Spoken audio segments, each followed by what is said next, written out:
நேற்று போய் அவங்க தீப்பெட்டிக்கு ஒரு சவாலாக இருக்கின்ற லைட்டரை உற்பத்தி தடை செய்ய வேண்டும், லைட்டரை விற்பனைக்கு தடை செய்ய வேண்டும் என்று சொல்லி மாண்புமிகு மத்திய அமைச்சர் பியூஷ் கோயல் அவர்கள் நேற்றைய முன்தினம் 9ஆம் தேதி தலைநகர் டெல்லிக்கு வர சொல்லியிருந்தார். நானும் செல்வதாக இருந்தது. அந்த சில தவிர்க்க முடியாத நான் போகாதனால தீப்பெட்டி உற்பத்தியாளர் சங்க தலைவர்கள்லாம் போய் சென்று சந்தித்து வந்திருக்கின்றார்கள்.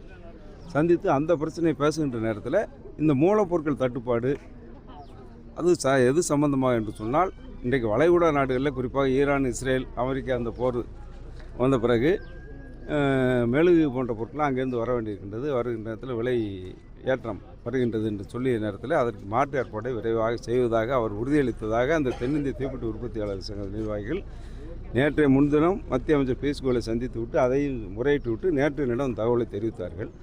மத்திய அரசு விரைவாக நடவடிக்கை எடுக்க இருப்பதாக சொல்லியிருக்கிறார். விஜய் 15 அங்கே ஆஜராக டெல்லியில் ஆஜராக சொல்லியிருக்காங்க.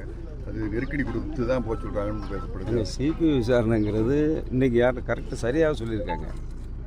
மாண்புமிகு மரியாதை நயனார் நாயந்திரன் நினைக்கிறேன். அவர் தேர்தல் ஆணையம், இந்த அமலாக்கத்துறை, நீங்கள் சொல்லுவோம் சிபிஐ, இதெல்லாம் தனியான அமைப்புகள். அதற்கும் அரசியலுக்கோ அரசுக்கோ சம்மந்தம் கிடையாது. ஒரு வழக்குன்ற வந்த நேரத்தில் இன்றைக்கி கோர்ட்டு, இப்போ நம்ம இங்கே வழக்கு காவல் நிலையத்தில் வழக்கு பதிவுப்படுது, ஒரு கோர்ட்டு கிடைக்காங்க.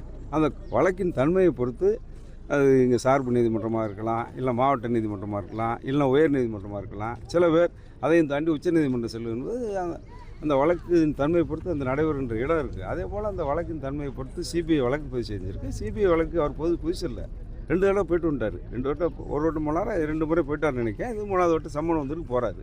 இதுக்கு அரசியலும் எதுவுமே இருக்க மாதிரி எங்களுக்கு தெரியல. ஏன்னா ஒரு சம்பவத்தை சிபிஐ சொன்னாங்க, சிபிஐ எடுத்தாச்சு. சிபிஐ எடுத்தால் யாராக இருந்தாலும் என்ன, அது எந்த உயர்ந்த இடத்துல இருந்தாலும் வழக்கு என்று வருகின்ற நேரத்தில் அதை சந்திப்பதற்கு தயாராக இருக்க வேண்டும். சிபிஐ விசாரணையில் நிறைய பேர் தமிழக அரசியல்வாதிகளை நிறைய பேர் சிபிஐ விசாரணை எதிர்கொண்டு தான் இருக்காங்க.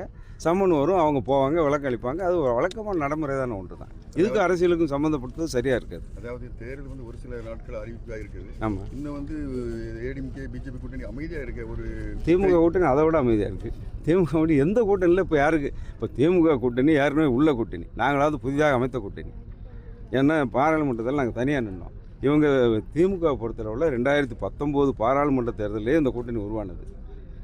அதற்கு பிறகு 2021 சட்டமன்ற தேர்தலில் சந்தித்தாங்க இதே கூட்டணி. அதற்கு பிறகு தமிழகத்தில் நடைபெற்ற பல்வேறு இடைத்தேர்தலையும் இந்த கூட்டணியோட சந்தித்தாங்க. அதுக்கு பிறகு 2024 பாராளுமன்ற தேர்தலையும் சந்திச்சிட்டாங்க. ஏற்கனவே கைவசம் இருந்த கூட்டணி தான், நடைமுறையில் இருந்த கூட்டணியே அவங்களால தொகுதியை இன்னும் பிரிக்க முடியல. எந்த கட்சிக்கு எவ்வளோ கூட்டணி திமுக உள்ள ஒதுக்கியிருக்காங்களா நீங்கள் சொல்லுங்கள் பார்ப்போம். எல்லாரும் உடன்பாடு ஆயிடுச்சு, கையெழுத்தாயிடுச்சுன்னு காங்கிரஸ் தான் இறுதியாக உடன்பாடாச்சு, கையெழுத்தாச்சு. மற்றதுக்கெல்லாம் அதுக்கு முன்னால் எப்போமோ கையெழுத்தாகிட்டாங்க. இவ்வளோக்கும் சின்ன சின்ன கட்சிகள் தான், இவ்வளோக்கும் ஒற்றை இலக்கத்தில் சீட்டு கூடக்கூடிய கட்சிகள் தான். அவங்க ஒற்றை இலக்கம் தான் சொல்கிறாங்க. அதில் கூட மதிமுக மாறுபட்ட கருத்தோடு இன்றைக்கி உயர்மட்ட குழு கூட்டம் போட்டுருன்னு இருக்காங்க. ஏன்னா அவங்களுக்கு என்ன நிலைமையோ தெரியல பாவம்.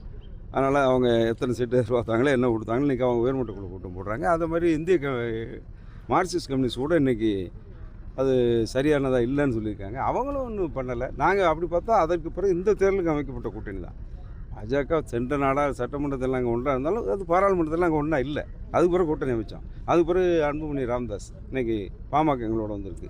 போன தேர்தலில் எங்களோட இல்லாத அம்மா மக்கள் முன்னேற்ற கழக கூட்டணி இதோட வந்திருக்காங்க, திருப்பி வந்திருக்காங்க. அதேபோல் ஜான் பாண்டியன் இவங்களாம் இந்த மாதிரி தமிழ் மாநில காங்கிரஸ் இவங்கெல்லாம் இருக்காங்க. அவங்கெல்லாம் போனோட பிஜேபியோட இருந்தாங்க. இப்போ எங்களோட நாங்கள் பார்த்தா புதிதாக அமைக்கப்பட்ட கூட்டணி. அவங்க இருக்கிற கூட்டணியே 3 தேர்தலில் 4 தேர்தலில் சந்தித்தவங்களே இன்னும் உடன்பாட்டுக்கு வரல. இன்னும் அதுக்கு அவகாசம் இருக்குது. அதாவது என்டிஏ கூட்டணியில் எந்த பிரச்சனை இல்லை. இன்றைக்கி கூட பியூஷ் கோயல்லாம் வரும்போது பார்த்தேன், இப்போ வரும்போது பார்த்தேன். பியூஷ் கோயல் திருச்சியில் பேட்டி கொடுக்காரு, தெளிவாக சொல்லியிருக்காரு. என்டிஏ கூட்டணிக்கு தலைவர் எடப்பாடியார் தான், எடப்பாடியார் ஜி அப்படின்னு சொல்கிறார். அவங்க பாசையில் சொன்னால் எடப்பாடி ஜி. அவர் தலைமை இன்றைக்கி தனிப்பெருமான அப்சல்யூட் மெஜாரிட்டியில் வெற்றி பெறுவாங்க. அவங்க ஆட்சி அமைப்பாங்க, அவர் தான் முதலமைச்சருங்கிற வரைக்கும் சொல்லிட்டாங்க. அது தெளிவாக இருக்குது எங்கள் கூட்டணி. அதில் எந்த மாற்று கருத்து என்டிஏ கூட்டணி விஜய் சேரதாப்பில் பரபரப்பாக பேசப்படுது. அதுவும் மீடியாவில் நாங்களும் உங்களை மாதிரி நாங்கள் மீடியாவில் பார்க்கோம். இந்த எங்களை பொறுத்தளவில் திராவிட முன்னேற்ற கழகத்தை வீழ்த்த வேண்டும் என்பது எங்களுடைய கொள்கையாக இருக்குது. அன்பு சகோதரர் விஜயும் அந்த கொள்கையோடு தான் கட்சி ஆரம்பிச்சிருந்து சொல்லிட்டு வர்றாரு. இங்கே அரசியல் எதிரி என்று சொன்னால் எங்களுக்கு திராவிட முன்னேற்ற கழகம் தான் சொல்வதோடு மட்டும் இல்லை, அனைத்து பிரச்சார கூட்டங்களையும் அதை மையப்படுத்தியே பிரச்சாரம் செய்கிறார்.